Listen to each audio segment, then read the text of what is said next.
Olá, confrades, tudo bem com os senhores? A temática do vídeo de hoje vai ser sobre o sexo como dominação feminina. É um tema interessante para estar destrinchando, porque ele trata do comportamento feminino e de como elas usam esse mecanismo que é o sexo para estar nos domesticando e nos domando de certa forma. É claro que é apenas uma observação da realidade e não é nenhuma verdade absoluta. Qualquer dúvida ou até mesmo discordância pode estar deixando aí na seção dos comentários. A primeira pergunta que deve ser feita é como elas agem para nos manipular. Obviamente, elas agem nos nossos pontos fracos. E para mim o primeiro ponto fraco é que os homens são mais sexuais do que as mulheres. Sendo assim, os homens procuram mais relações sexuais do que propriamente as mulheres.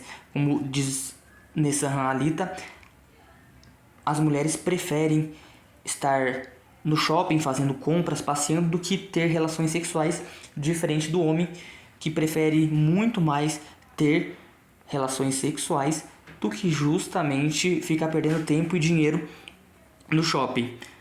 E é claro, elas são as detentoras do sexo, elas que comandam, porque elas que, vamos dizer assim, liberam. Então elas decidem se vai ter sexo ou não. E já que elas não são tão sexuais assim, a priori elas não são tão sexuais, não tanto como os homens. Elas decidem, às vezes, esperar. Não é à toa que no primeiro encontro elas não querem fazer sexo, a não ser que você seja um super shed. Então elas usam isso para nos domar e nos domesticar de certa forma. E ela faz isso justamente controlando a nossa libido, porque controlando a nossa libido, ela acaba nos controlando. O segundo ponto também, que é um dos pontos fracos, é a nossa necessidade biológica de reproduzir e passar adiante o nosso gene. E isso insiste também em achar uma parceira que seja fiel, que seja bonita, que tenha vários atributos, para que a mãe dos nossos filhos seja uma mulher competente, seja uma boa mulher e tudo mais. Então, essa necessidade de reproduzir do homem de ter filhos faz com que o homem se case ou se junte em união estável e tudo mais. Não estou falando que o casamento em si é um ponto fraco, mas a necessidade de ter filhos, de ter esse núcleo familiar, homem, mulher, esposo, esposa e filhos, isso ainda é muito forte em nós homens, e eu considero que seja um ponto fraco que as mulheres também usam para estar nos manipulando. O terceiro ponto, no caso, é a nossa questão hormonal, porque o homem ele produz testosterona, que é claro, ele nos traz força, ele nos traz também ganho de massa muscular, mas também ele aumenta imensamente a vontade de fazer relações sexuais também. Então, essa questão hormonal faz com que os homens eles ajam muito na emoção e pensem mais com a cabeça de baixo do que propriamente com a razão, com a cabeça de cima. E é nessa questão e nesse ponto que os homens mais caem e mais se complicam na vida. Porque eles não usam a racionalidade, eles são impulsionados por essa explosão de sentimentos hormonal que os homens possuem mais que as mulheres. E o quarto ponto fraco que eu considero também é o poder da beleza. Porque assim, tudo que é belo, ele nos atrai. Inclusive as mulheres. Então, quanto mais bela, mais difícil vai ser resistir a ela. Porque nós, querendo ou não, somos, tanto o homem quanto a mulher, à primeira vista, tanto para a questão do medo, talvez da ansiedade, da felicidade, o nosso cérebro ele trabalha muito com a emoção. É claro que às vezes é para própria sobrevivência, mas até no caso quando a gente encontra uma mulher muito bonita é muito difícil, porque a gente se apaixona muito fácil. Então assim, quando a gente vê uma mulher 10/10 ou até 9/10, Nós às vezes deixamos de usar a racionalidade e somos levados pelos nossos instintos, pelo poder da beleza que essa mulher tem. E acabamos, de certa forma, nos submetendo a ela, submetendo às vontades dela, e acabamos deixando de lado a nossa racionalidade e também a nossa independência. Porque nós, quando, dependendo do caso, encontramos uma mulher muito bonita, a gente quer agradar. É claro que é mais com os manginas, obviamente, mas nós fazemos coisas que com outras mulheres provavelmente a gente não ia fazer. E é claro, né, são esses 4 pontos fracos que eu considero que a mulher tem sobre o homem. E agora eu vou estar abordando a questão das vantagens que elas têm. A primeira, que a maioria já sabe, é a questão do dinheiro. Porque quando o homem ele quer sexo, ele paga tanto GP, ou ele tem que desembolsar dinheiro para sair com uma mulher normal, para sair, para ir para um motel e para qualquer outro lugar. Elas também tiram muita vantagem no divórcio, porque nós sabemos que as leis hoje são misândricas e elas atuam mais em favor da mulher e em desfavor do homem. É claro que o divórcio também é a maior transferência de renda do planeta, né?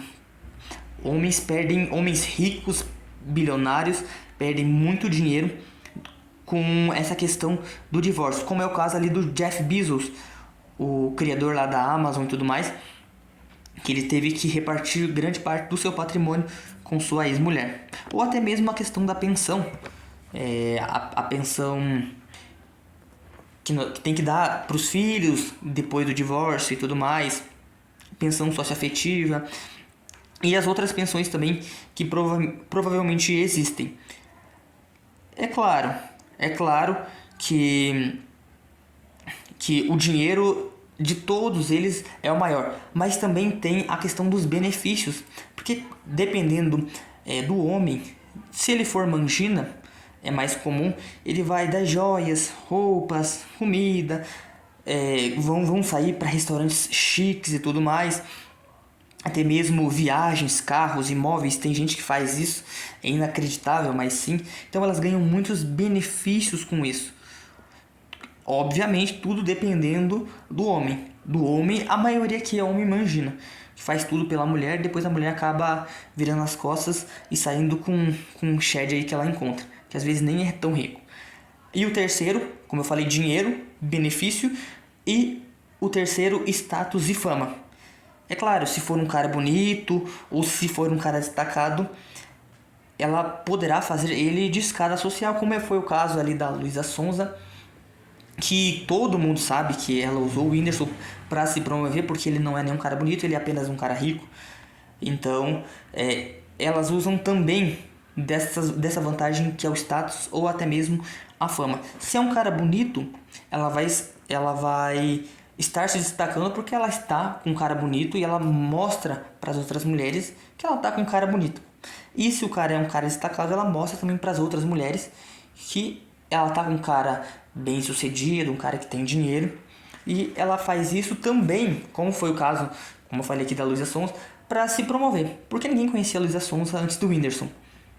E depois que eles terminaram, depois que eles tiveram essa relação de 3 anos, tô por fora, eu acho que é isso, ela explodiu na carreira e ela tá como uma das cantoras mais famosas aqui do Brasil.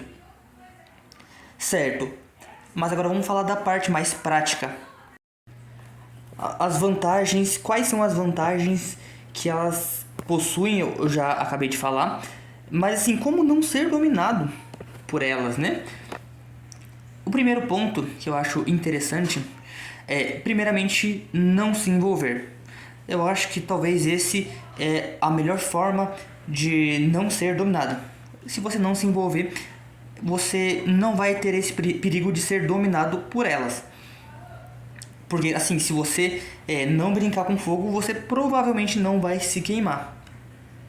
Tomando a Red Pill, como grande parte de vocês já sabem, e saber dos riscos de se relacionar com mulheres e de certa forma fugir do controle delas, para também não vacilar e cair em qualquer cilada e ser prejudicado. É claro, sabendo dos riscos, fica muito mais fácil de você controlá-los. É claro que é uma decisão também é meio perigosa, mas se for da sua vontade, vá em frente, mas saiba dos riscos e tente minimizá-los. O terceiro fator que eu considero é usar a mesma régua que elas usam para nos avaliar. Porque as mulheres elas são muito exigentes para nos avaliar e nós muitas vezes não somos tão exigentes com elas, justamente porque pela escassez e por causa da hipergamia, que faz com que as mulheres queiram sempre os caras mais destacados e os homens medianos ou mais ou menos sheds, os nota 7, nota 8, não consigam ter acesso àquela menina nota 10, aquela mulher nota 10, nota 9. Então eles abaixam a régua. Isso na minha opinião é um pouco problemático, porque aí você como eu posso dizer, você fica mais fácil, porque se a gente não diminuir a régua, fica mais fácil de resistir ao encanto. Obviamente que as mais bonitas vão ser mais difíceis de resistir, mas assim, se você vê uma mediana bonitinha, não passa de uma mediana bonitinha. Não vamos considerar ela como uma linda, maravilhosa, porque esse com certeza é um dos grandes problemas para a gente ser dominado por elas. É claro que também não tem tantas mulheres extremamente bonitas no Brasil, mas considerar somente aquelas que são muito bonitas mesmo. É claro que elas são escassas, então fica mais fácil de você controlar isso. E o último ponto que é super importante, ser racional e controlar a libido. Como eu disse, quem controla a libido controla o ser. Se nós nos controlarmos, nós podemos ter independência, nós podemos ter essa facilidade melhor de gerir nossas vidas, sem interferência de mulher nenhuma, sem interferência da nossa libido, dos nossos desejos. Então fica muito mais fácil. E é claro, é difícil sim, mas foque em se desenvolver, em fazer coisas que gere dinheiro, que seja importante, coisas que façam você se desenvolver como homem.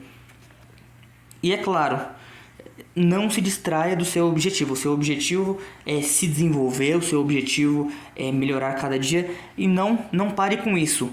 Foque nesse objetivo e siga em frente. É claro que nós temos que questionar tudo, repensar para, de certa forma, não nos comprometer com nenhuma modernete, nenhuma mulher aí que quer nos passar a perna. É isso, o vídeo de hoje. Espero que tenha ficado claro essa questão. Como eu disse, qualquer dúvida pode estar deixando no comentário, qualquer discordância também são aceitas, claro, com todo respeito. E se gostou do conteúdo, se inscreva, curta e compartilha aí para os seus amigos essa pequena reflexão, tá bom? Até mais, tchau, tchau.